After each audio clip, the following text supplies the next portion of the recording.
तो मूवी एक आदमी से शुरू होती है जो कि बहुत ही ज्यादा केयरलेस होता है। उसका नाम चार्ली है। वो एक जॉबलेस आदमी है और रोबोट फाइटिंग में हिस्सा लेकर कुछ पैसे कमा लेता है, लेकिन रिसेंटली वो एक रोबोट फाइटिंग हार जाता है, जिसकी वजह से उसके पास कुछ भी नहीं बचता। तो वो लोगों से पैसे मांग कर गुजारा करता है। उसे पता चलता है कि एक बहुत बड़ा कंपटीशन हो रहा है, जिसके लिए वो अपना एक बड़ा सा रोबोट तैयार करता है। अब उस कंपटीशन का दिन आ चुका था और वो अपना रोबोट लेकर अपनी कार में उस तरफ जाने लगता है। इनफैक्ट आज उसके इस जायंट रोबोट की एक बहुत ही बड़े बुल के साथ फाइट थी, लेकिन वो बुल कोई आम बुल नहीं था। वो कई कॉम्पिटिशन्स जीत चुका था। काफी गुस्से वाला काले रंग का बहुत बड़ा बुल। एट लास्ट चार्ली उस जगह पर पहुंच जाता है और उस बुल के ओनर से अमाउंट डन करता है कि अगर मैं जीत गया तो तुम्हें मुझे $20,000 देने होंगे। तो आगे से वो ओनर कहता है कि जाहिर सी बात है, और अगर तुम हारे तो यही पैसा तुम्हें मुझे देना होगा। सिंपल। अब फाइट शुरू होती है। चार्ली के पास एक रिमोट कंट्रोल होता है जिससे वो अपने रोबोट को कंट्रोल कर रहा था, और दूसरी तरफ बुल को तो कंट्रोल करने की जरूरत ही नहीं थी। वो खुद ही उस रोबोट के लिए काफी था। चार्ली शुरू में तो अपने रोबोट को काफी अच्छे से कंट्रोल कर रहा होता है, लेकिन फिर उसका जरा सा ध्यान हटने पर उसका रोबोट नीचे गिर जाता है। बुल उसके रोबोट को काफी बुरी तरह से जख्मी कर चुका था। अब चार्ली को टेंशन होने लगती है कि मेरा रोबोट अब कैसे खेलेगा। तो वो उस आदमी से कहता है कि ये मैच दोबारा स्टार्ट करते हैं।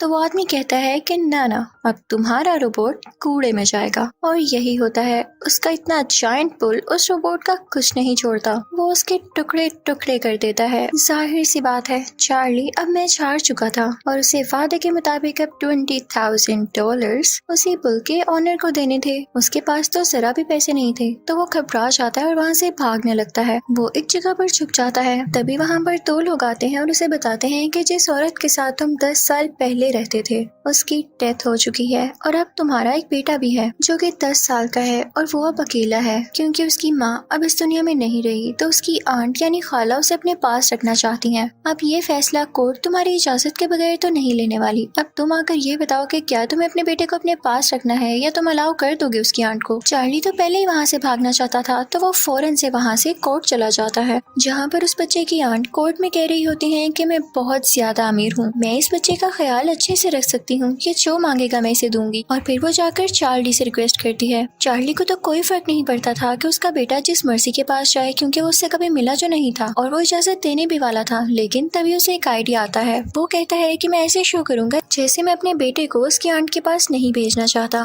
और ऑब्वियसली जितनी वो अमीर है वो मुझे ऑफर तो जरूर करेगी कि इतने पैसों के बदले मुझे ये बच्चा दे दो। जब मुझे ज्यादा सारे पैसे मिल जाएंगे तो मैं अपने बच्चे की इजाजत दे दूंगा। और वो ऐसे ही करता है। उस बच्चे के आंट और अंकल चार्ली के साथ डन करते हैं कि ठीक है, तुम $1,00,000 ले लो, लेकिन अपना बेटा हमें दे दो। चार्ली तो इस बात से बहुत खुश हो जाता है क्योंकि उसे बैठे बिठाए $1,00,000 मिल चुके थे। अब उस बच्चे की आंट चार्ली से कहती है, लेकिन हमारे खातिर एक फेवर भी कर देना। इनफैक्ट हमें 3 महीने के लिए कहीं पर जाना है, तो तुम्हें अपना बेटा 3 महीने के लिए अपने पास ही रखना होगा, और उसके बाद हम उसे अपने साथ ले जाएंगे हमेशा के लिए। तो चार्ली को उनकी बात माननी पड़ती है। अब चार्ली यहाँ से पैसे और अपना बेटा लेकर सीधा एक जगह पर जाता है, जहाँ पर वो एक आदमी से मिलता है और उसे $50,000 देता है। उसे कहता है कि मुझे एक शानदार रोबोट बना कर दो। तो वो आदमी कहता है कि आप फिक्र ही ना करें, इतने पैसों में आपका काम हो जाएगा। चार्ली का बेटा ये सारी बातें सुन लेता है तो उसे बिल्कुल अच्छा नहीं लगता। चार्ली उसे कहता है कि इन पैसों के बदले में हमारे पास एक बहुत आला रोबोट आने वाला है, और कुछ ही दिन में वो रोबोट उनकी तरफ आ जाता है।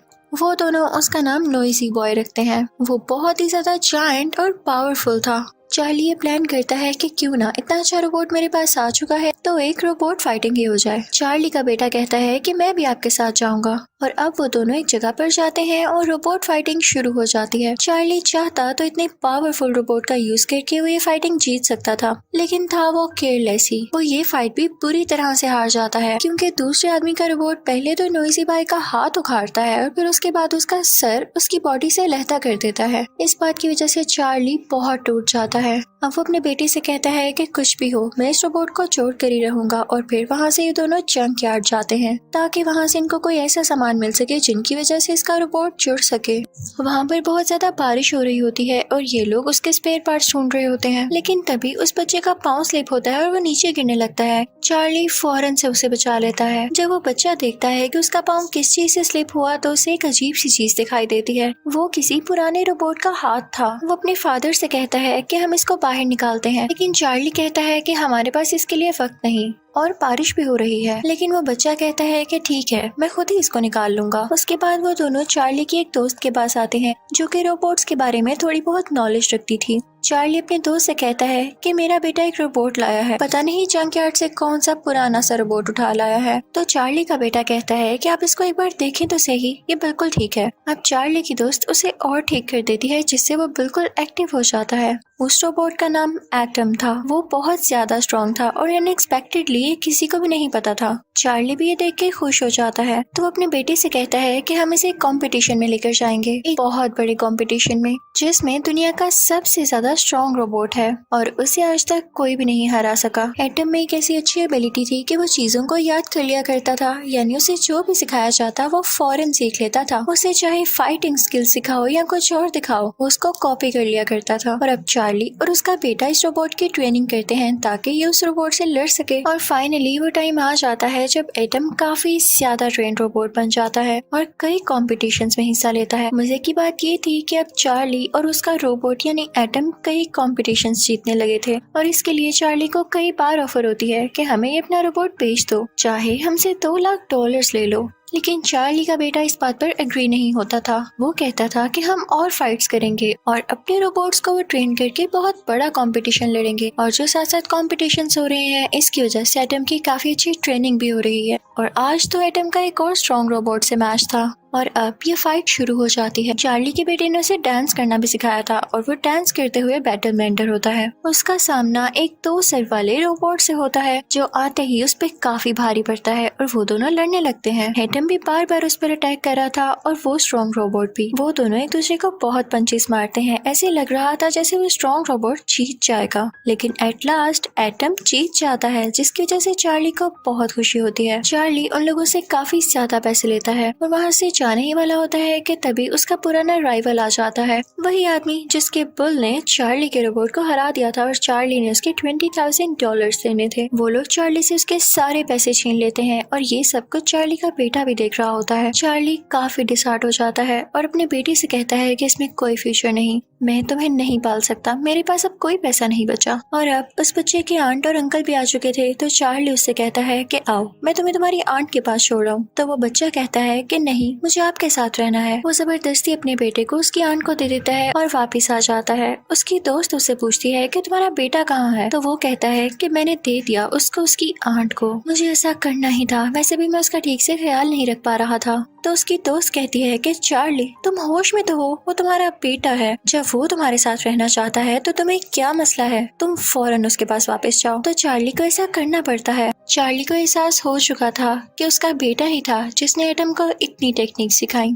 तो वो अपने बेटे के पास जाता है और उससे कहता है कि बेटे हमारा मैच आज ज़ीउस के साथ है, यानी वही स्ट्रॉन्गेस्ट रोबोट जिसको आज तक कोई नहीं हरा सका, और हमें एटम को ट्रेन भी तो करना है। तो उसका बेटा खुशी खुशी उसके साथ आ जाता है और उसकी आंट भी उसे कुछ नहीं कहती बल्कि वो हैप्पीली इजाजत दे देती हैं। तो अब वो दिन आ चुका है जब ज़ीउस और एटम की फाइटिंग है। सब लोग काफी एक्साइटेड होते हैं क्योंकि पिछले कई मैचेस एटम जीत रहा था और आज जिसके साथ उसका मैच था वो ज़ीउस था, यानी दुनिया का सबसे स्ट्रॉन्ग रोबोट। कई लोग उस पर बिड लगाते हैं। वहाँ पर वो आदमी भी आया था जिसका पुल था। वो कहता है कि एटम हार जाएगा, तो वो भी कई ज्यादा पैसों के बिड लगाता है जो कि उसके मुताबिक उसको वापस मिलने वाले थे। लेकिन किसी को क्या पता कि आगे क्या होता है। तो अब एंट्री होती है ज़ीउस की, जो कि काफी खौफनाक एंट्री थी। मैच शुरू होने वाला था। चार्ली और उसका बेटा एक बार तो ज़ीउस को देख के घबरा जाते हैं, लेकिन चार्ली अपने बेटे से कहता है कि हमें कुछ भी करके जीतना होगा, हम ये कर सकते हैं। उनको बताया जाता है कि इनकी फाइट के 5 राउंड्स होंगे। तो पहला राउंड होता है शुरू। ये राउंड शुरू होते ही ज़ीउस फौरन से एटम को एक पंच दे मारता है। एटम बेचारा यहाँ गिर जाता है, लेकिन ज़ीउस उसे पंच मारे ही जाता है। ज़ीउस उसे मौका ही नहीं दे रहा था कि वो भी कुछ कर पाता। तो यहाँ पर एटम काफी वीक हो जाता है। अब ज़ीउस उसके हेड पर शॉट मारता है, यानी उसके सर पर पंच करता है, जिससे बेचारा एटम नीचे गिर जाता है और कोई मूवमेंट नहीं करता। और यहाँ पर पहले राउंड खत्म होने की काउंटिंग स्टार्ट होती है। लेकिन तभी चार्ली का बेटा चिल्लाता है कि उठो एटम, तुम्हें एक करना होगा। और यहाँ पर एटम में मूवमेंट आती है। एटम फौरन से उठता है और ज़ीउस को एक जोरदार पंच दे मारता है। वहाँ बैठी सारी ऑडियंस हैरान हो जाती है क्योंकि आज तक ज़ीउस को किसी रोबोट ने ऐसा पंच नहीं मारा था। एटम काफी अच्छा फील करता है और वो ज़्यूस को और पंचेस मारने लगता है। लेकिन ज़्यूस को तो आ जाता है गुस्सा कि किसी ने मुझे मारा। वो एटम को इतना मारता है कि उसको मौका ही नहीं मिलता उसे मारने का। दोनों एक दूसरे को मार भी रहे होते हैं और एटम खुद को डिफेंड भी कर रहा होता है और यहाँ पे राउंड 1 का टाइम खत्म हो जाता है। चार्ली आकर एटम को ठीक करता है, उसे कूल डाउन करता है और अब राउंड 2 शुरू हो जाता है। दूसरे राउंड में भी दोनों एक दूसरे से लड़ रहे होते हैं, लेकिन ज़्यूस इतना ज्यादा स्ट्रॉन्ग था कि उसे कोई असर नहीं हो रहा था एटम के पंचेस से। अब ज़्यूस उसे दोबारा मारने लगता है और एटम नीचे गिर जाता है, लेकिन लकीली उसी वक्त उठ खड़ा होता है जबकि राउंड का टाइम खत्म होने वाला था। थर्ड राउंड में भी बिल्कुल ऐसे ही होता है। अब फोर्थ राउंड शुरू हो जाता है। एटम रोबोट ने काफी मार खा ली थी, लेकिन चार्ली उसे मुसलसल इनकरेज कर रहा था कि तुम कर सकते हो और चार्ली का बेटा उससे ज्यादा उसे इनकरेज कर रहा था। तो एटम भी हिम्मत नहीं हारता और ज़्यूस से लड़ता रहता है। ज़्यूस एटम को रिंग के कॉर्नर में ले जाता है और उसे इतने पंचेस मारता है कि उसकी बॉडी से धुआं निकलने लगता है और एटम काफी डाउन होता है। इससे पहले कि एटम का सिस्टम खराब हो जाता, बेल बज जाती है और राउंड 4 यहाँ खत्म हो जाता है। चार्ली फौरन वहाँ पर आता है और एटम में कुछ चेंजेस करता है, उसे ठीक करता है। अब फिफ्थ राउंड शुरू होने वाला था, लेकिन एटम की हालत ऐसी नहीं थी कि वो लड़ पाता। तो चार्ली का बेटा अपने फादर को एक आइडिया देता है कि हम जानते हैं कि एटम हमारे एक्शंस को कॉपी करता है। अब उसमें तो इतनी हिम्मत नहीं है कि वो खुद से लड़ सके, तो क्यों ना आप उसके पास खड़े होकर वैसे ही एक्शंस करें तो वो भी आपको कॉपी करने लगेगा। चार्ली कहता है कि ऐसे कैसे हो सकता है, सारे लोग हैं और वो मुझे नोट करेंगे। तो चार्ली का बेटा कहता है कि आप रिंग से बाहर ही रहिएगा, जैसे बाकी ऑडियंस चेयर अप कर रही होती है आप भी वैसे ही चेयर अप करिएगा, किसी को कोई शक नहीं होता। अब राउंड शुरू होता है, ये फाइनल राउंड था, तो चार्ली भी वैसे एक्शंस करने लगता है और जैसे उनका प्लान था एटम भी उन्हें कॉपी करने लगता है। राउंड शुरू होते ही ज़्यूस उस पे काफी अटैक करने लगता है, उसे पंचेस मारने लगता है।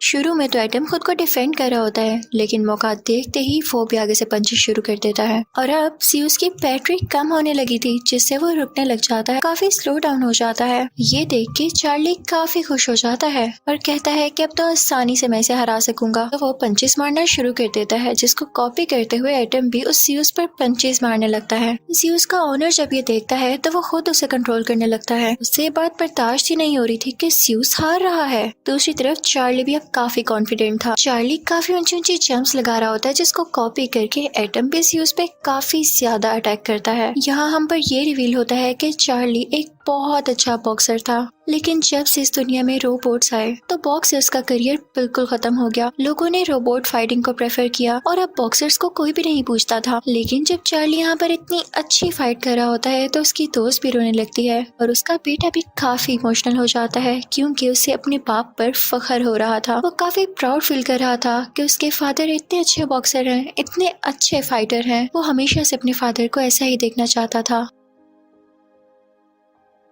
ऑडियंस चार्ली को और एटम को चेयर अप करने लगती है। चार्ली को अपने करियर की पुरानी यादें आने लगी थी, तो वो काफी दिल से फाइट कर रहा होता है। चार्ली फाइनली एटम के जरिए ज़्यूस के चिन पर अटैक करता है। ऐसा एक्शन आज तक किसी ने नहीं किया था। ऐसा करने की वजह से ज़्यूस के सिस्टम में एरर आ जाता है और वो नीचे गिर जाता है मुंह के बल। अब काउंटडाउन शुरू होने लगता है, क्योंकि ये फाइनल राउंड था और अगर ज़्यूस इस काउंटडाउन के दौरान ना उठता तो फाइनली अब एटम जीत चुका था। लेकिन ज़्यूस का ऑनर ऐसा होने दे नहीं सकता था, तो वो जैसे तैसे करके उसे दोबारा से खड़ा कर देता है। लेकिन अब एटम को जीतना ही था और उसमें काफी कॉन्फिडेंस आ चुका था। वो ज़्यूस के उठते ही उसे फिर से पंच मारने लगता है और काफी ज्यादा अटैक करता है, जिससे ज़्यूस बेचारा फिर से गिर जाता है। ज़्यूस का ऑनर गुस्से में कंट्रोलर ही तोड़ देता है और अब यहाँ पर ज़्यूस की बैटरी भी लो थी, यानी कोई चांस नहीं था कि ज़्यूस दोबारा से उठ खड़ा होता। चार्ली को साफ दिख रहा था कि वो और एटम जीत चुके हैं, तो वो काफी खुश होता है और उसकी दोस्त और उसका बेटा भी उसे काफी अप्रिशिएट करते हैं। अब अनाउंसमेंट होने वाली थी कि असल में विनर कौन है, लेकिन जब अनाउंसमेंट होती है तो सब हैरान रह जाते हैं, क्योंकि उन्होंने ज़्यूस को विनर बना दिया था।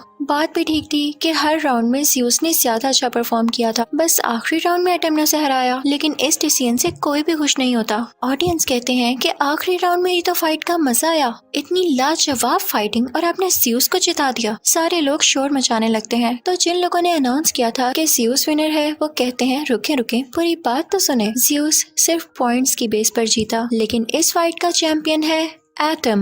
वहाँ पर एटम को चैंपियन का टाइटल दिया जाता है। चार्ली को बहुत सारे पैसे मिलते हैं और काफी ज्यादा अप्रिसिएशन भी। जियो सब खत्म हो चुका था, इसलिए उसे विनर बनाने का कोई फायदा भी न होना था और सब लोग काफी खुश होने लगते हैं और चार्ली खुशी में अपने बेटे को गले से लगा लेता है। चार्ली का बेटा अपने डैड से कहता है कि मुझे आप पे प्राउड है और चार्ली भी अपने बेटे से कहता है कि मुझे तुमसे बहुत प्यार है। मुझे जो पैसे मिले हैं मैं तुम्हारी आंट को वापस करके तुम्हें अपने पास ले आऊंगा। मैं अब तुम्हें दूर नहीं जाने दूंगा। तो चार्ली का बेटा कहता है कि मुझे भी आप जैसा बनना है और यहाँ पर ये मूवी हैप्पीली एंड हो जाती है। Thank you so much for watching.